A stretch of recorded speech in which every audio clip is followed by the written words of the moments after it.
Pain are coming into Astana in very interesting circumstances. Things don't seem to be going the way of your team. I've got NQZ with me here to talk through all of this. What is going on? Because you had to play with Rix, you didn't play with Vincere, you had Demo standing in, you get DGT, we think we're going to see the full team, and right now, Rix is back playing again. Yeah. So what the hell's happened, my friend? It's been a rough start of the year for us. Yeah. A lot of roster changes, and the circumstances right now are not the best ones, but still better than Melbourne, for example. Yeah. Because now we have Bigu as an IGL, so yeah, we have to see what's going to happen, but no time to be sad about it.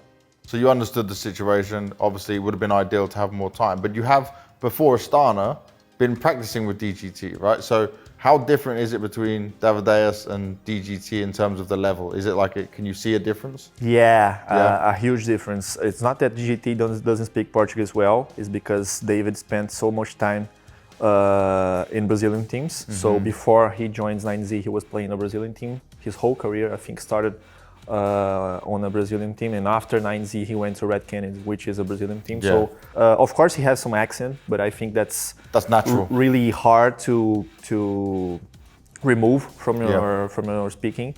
But I think he has a huge difference between DGT, because DGT spent like I think his whole career in 9Z. And the time that I was there, when I arrived in 9Z, they told me, we know you are Brazilian, we know you speak Portuguese, but you're gonna have to adapt to Spanish, because they wanted to speak Spanish there. But it's way easier, for example, than speaking English.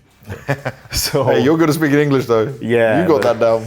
I think right now it's giving time to time. With this, obviously, Pain has gone through all these changes though, right? So you made it for a reason. You believe in these players to be the difference for you guys. How much time do you think you need as a team to see that potential come through in the results?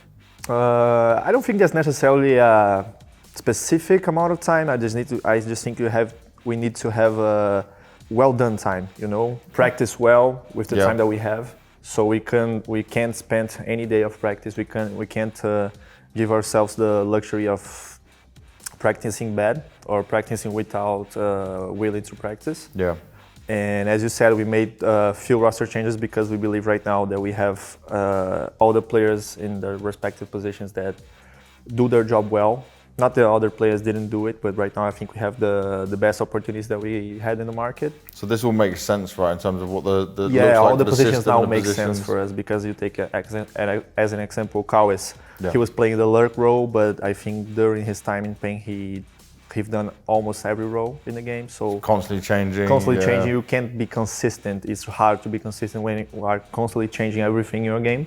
So for us, the bringing DGT was specifically to fill that gap, because he's a lurker since he started playing CS. So for us, it made a lot of sense. And yeah, we had to see how it goes, but it's more about using the time well. Now, how is it affecting the other members of the team, right? Like you, Snow, Bigu right now, because it's a lot of change. You mentioned trying to be consistent.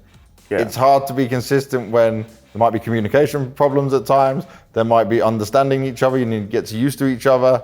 This has got to be tough. Yeah, it's tough, but it's at the same time it's being really funny, because whenever like DGT and David stay alive together in the rounds, they start speaking Spanish, and Bigu is always like, I don't understand a single shit they are talking. So guys, can you please talk Portuguese so we can help you? Yeah. But it's a funny process. I think we are getting to it in a good way. So we are adjusting right now, and as I said previously, I think we need time to see what fits us better. Looking at Astana for you guys, is this more just about some more experience growing, or do you have bigger focus like, okay, we can still make playoffs, we can do this? What's realistic for you? I think we are past already from that speech that we need experience. I think right now all the players in the team have a good amount of experience, so it's time to show up for me. And for the boys also, I think that our goals right now are really higher than just getting experience, playing another tournament and getting more experience. I think right now we have what it needs to go further in those tournaments. We just have to try to play our best CS. Thank you for all the insight, man, and best of luck with this whole journey in the process. Thank you.